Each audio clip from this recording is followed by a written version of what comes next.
जिंदगी का सफर सुहाना हो, इसके लिए सावधान रहना जरूरी है। रोजमर्रा की आपाधापी में कुछ देर बैठकर सोचना समझना भी जरूरी है कि आपके आसपास क्या हो रहा है और जो कुछ हो रहा है उससे हमारी जिंदगी, हमारा परिवार कैसे प्रभावित हो सकता है। इसलिए हॉर्न बजाकर बाखबर करने वाली खबर जरूरी होती है। और आज की ये खबर क्वालिटी टेस्ट में फेल हुई दवाओं से जुड़ी हुई है।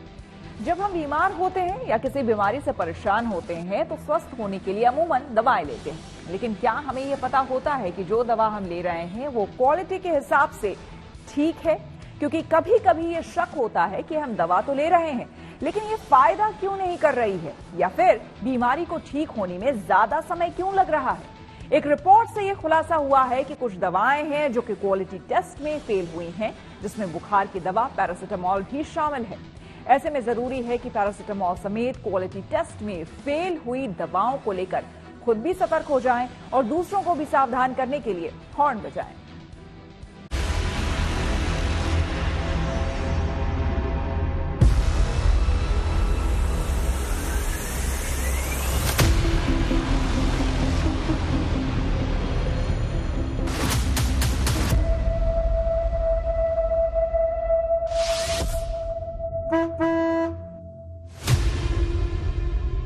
आप दवाई खा रहे हैं लेकिन ठीक नहीं हो रहे या फिर ठीक होने में ज्यादा समय लग रहा है। इसकी वजह दवाई में छिपी हो सकती है, क्योंकि सर्दी, बुखार, एसिडिटी और गैस जैसी आम समस्याओं के लिए बाजार में बिकने वाली कई दवाइयों की क्वालिटी का स्तर खराब मिला है। मीडिया रिपोर्ट्स के मुताबिक बुखार में खाई जाने वाली पैरासिटामोल टेबलेट क्वालिटी टेस्ट में फेल हो गई है। इसमें विटामिन, शुगर और ब्लड शुगर की दवाओं के अलावा एंटीबायोटिक्स भी शामिल है। इसके अलावा कैल्शियम, विटामिन डी समेत कई और दवाएं भी शामिल है। देश की सबसे बड़ी drug regulatory body central drugs standard control organisation यानी CDSCO ने इसकी लिस्ट जारी की है। इसमें ये बताया गया है कि 50 से ज्यादा दवाएं हैं जो कि स्टैंडर्ड क्वालिटी के हिसाब से नहीं है। इससे पहले जून में भी ऐसी ही एक लिस्ट जारी की गई थी, जिसमें पैरासिटामोल समेत कुल 52 दवाओं के नाम शामिल थे। अभी ना दवाइयाँ काफी आई हैं, रिपोर्ट एक जिसमें लगभग 53 दवाइयाँ बैन नहीं हुई हैं, गुणवत्ता की जांच में फेल हुई हैं। पैरासिटामोल है, D3 है। आप लोग के लिए क्या है, सेटबैक है, कैसे देखते हैं? ये अब जो है दवाएं जितनी भी बैन हुई हैं कुछ तो ठीक है, बैन नहीं हुई है। फिलहाल विटामिन D3 तो नहीं है बैन। नहीं बैन नहीं हुई है, ये गुणवत्ता एक टेस्ट हुआ, उनमें ये दवाइयाँ जो हैं वो फेल हो गई। हाँ, फेल इसलिए हुई हैं क्योंकि उनमें कुछ ऐसे सॉल्ट है जो कि थोड़ा सा नुकसान करते हैं, कंटिन्यू इस्तेमाल किए जाने पर नुकसान करता है। आप ये सोचिए कि अभी तक आप सभी खा रहे थे, चाहे पैरासिटामोल हो, विटामिन D3 भी कॉम्प्लेक्स तो बहुत कॉमन दवा है। हाँ, वही खाते लोग बहुत। तो खिलवाड़ नहीं हुआ हेल्थ के साथ? बहुत ज्यादा हो रहा था। अगर ऐसा है तो बहुत ज्यादा, मुझे इसकी नॉलेज कम है मेडिसिन के बारे में। अगर ऐसा है तो बहुत ज्यादा खिलवाड़ हो रहा है। कितना बड़ा नुकसान मान रहे हैं अगर मिलावटी दवा पेशेंट ले रहा है? मुश्किल है सर, ऐसा हो नहीं सकता। अगर ले रहा है तो नुकसान क्या सर, पोटेंसी कम हो सकती है और क्या हो सकता है इसमें, क्या मिलावट है तो पता चले। पैरासिटामोल में क्या मिलावट करेंगे। आप लोग दवाई लेते हैं और बुखार में कौन सी दवा खाते हैं आप? ज्यादातर पैरासिटामोल या आजकल डोलो चल रही है। और गर्मी जब कमजोरी लगती है तब क्या खाते हैं? B complex. हाँ, बी कॉम्प्लेक्स खाते हैं। तो यही दोनों दवाइयाँ मिलावट उसमें आई हैं कि जिसमें गुणवत्ता में फेल हो गई हैं। अब ये तो मेडिकल स्टोर के ऊपर है, जो ये दे देंगे वही लेकर के चले जाते हैं भरोसे के ऊपर। बैन की गई दवाओं की लिस्ट में एंजाइटी में इस्तेमाल की जाने वाली क्लोनाजेपम टैबलेट, दर्द निवारक डिक्लोफेनिक, सांस की बीमारी के लिए इस्तेमाल होने वाली एम्ब्रोक्सोल, एंटी फंगल फ्लोकोनाजोल और कुछ मल्टीविटामिन और कैल्शियम की गोलियां शामिल है। इन दवाओं को hetero drugs, Alkem laboratories, Hindustan antibiotics limited यानी HAL, Karnataka antibiotics and pharmaceutical limited जैसी बड़ी कंपनियां बनाती है। CDSCO ने जो लिस्ट जारी की है, इसमें पेट के इन्फेक्शन के लिए दी जाने वाली दवा बेट्रोनिडाजोल भी इस जांच में फेल हो गई है, जिसे हिंदुस्तान एंटीबायोटिक्स लिमिटेड बनाती है। इसी तरह टोरेंट फार्मास्यूटिकल्स की शेलकाल टैबलेट भी जांच में फेल हो गई है। क्वालिटी कंट्रोल बहुत ज़रूरी है और ये फैक्ट्री लेवल पर जब प्रोड्यूस होती है वहाँ पे ज़रूरी इतना नहीं है जितना कि on the shelf quality maintain होनी चाहिए।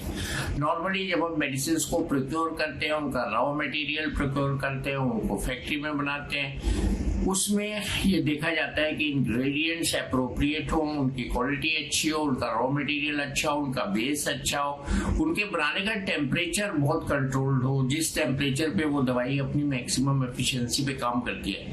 अगर ऐसा नहीं हो रहा है तो ये सब स्टैंडर्ड मेडिसिन है, ये ओवर द शेल्फ घटिया क्वालिटी में पहुंच रही है, इससे कोई फायदा नहीं होगा, इससे पूरा फायदा नहीं होगा। नुकसान तो खैर नहीं होगा, लेकिन ये गलत होगा और इसी से अगर एंटीबायोटिक्स होंगे तो एंटीबायोटिक रेजिस्टेंस वजूद में आता है। ये बहुत खतरनाक पहलू है। CDSCO ने 53 दवाओं का क्वालिटी टेस्ट किया था, लेकिन 48 दवाओं की ही सूची जारी की गई, क्योंकि 53 में से 5 दवाएं बनाने वाली कंपनियों ने कहा कि ये उनकी मेडिसिन नहीं है, बल्कि मार्केट में उनके नाम से नकली दवाएं बेची जा रही हैं। इसके बाद उन्हें लिस्ट से हटा दिया गया। केंद्रीय सरकार ने इसी साल अगस्त में 156 फिक्स्ड डोज कॉम्बिनेशन यानी FDC दवाओं पर पाबंदी लगा दी थी। ये दवाएं आमतौर पर बुखार और सर्दी के अलावा पेन किलर, मल्टीविटामिन और एंटीबायोटिक्स के रूप में इस्तेमाल की जा रही थी। सरकार ने कहा कि इनके इस्तेमाल से इंसानों को खतरा होने की आशंका है, इसीलिए देश भर में इन दवाओं के प्रोडक्शन, कंजम्पशन और डिस्ट्रीब्यूशन पर रोक जारी रहेगी। जिन दवाओं पर पाबंदी लगाई गई उनमें paracetamol injection, phenylephrine HCl, levocetirizine, phenylpropanolamine और कैमिलोफिन शामिल है। Central drugs standards control organisation की हालिया रिपोर्ट के बाद देश में अफरा तफरी मच गई है। आपको बताएं कि कुल 53 ऐसी दवाएं हैं जिसके बारे में इस रिपोर्ट में कहा गया है कि ये दवाएं क्वालिटी इसकी खराब थी और सबसे बड़ी बात ये कि इससे काफी बड़ा प्रभाव मरीजों पर पड़ने वाला है। और इस तमाम बातचीत के लिए हम यहाँ पहुंचे हैं IGIMS के कैंपस में।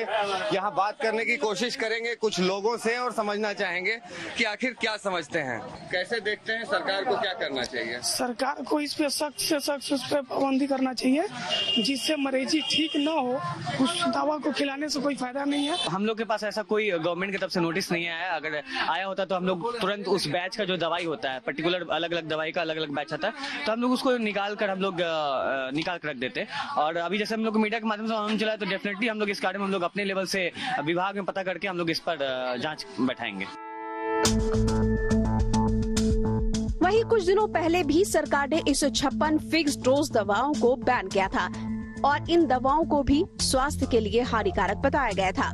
तब सरकार ने ड्रग्स एडवाइजरी बोर्ड की सिफारिशों के बाद ये फैसला लिया था कि फिक्स्ड डोज दवाएं यानी FDC वो दवा होती है जिसमें एक ही गोली में एक से ज्यादा दवा मिलाई जाती है और उनको खाने से तुरंत आराम भी मिल जाता है। बैन की गई दवाओं की लिस्ट में hair treatment, anti parasitic, skin care, anti allergy के लिए इस्तेमाल की जाने वाली दवाएं भी शामिल है। सरकार ने लोगों को इन दवाओं के स्थान पर दूसरी दवाओं का इस्तेमाल करने की सलाह दी है।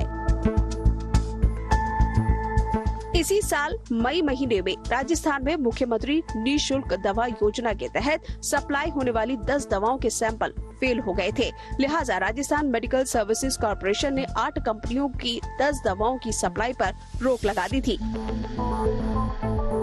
इन दवाओं में फंगल इन्फेक्शन में काम आने वाली गोलियां, मलेरिया के गंभीर मरीजों को लगाए जाने वाले इंजेक्शन, आई ड्रॉप और सांस में तकलीफ होने पर काम आने वाली दवाएं अस्थलीन शामिल है।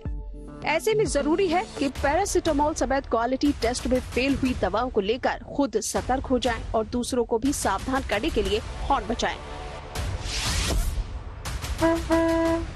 Bureau report, good news today.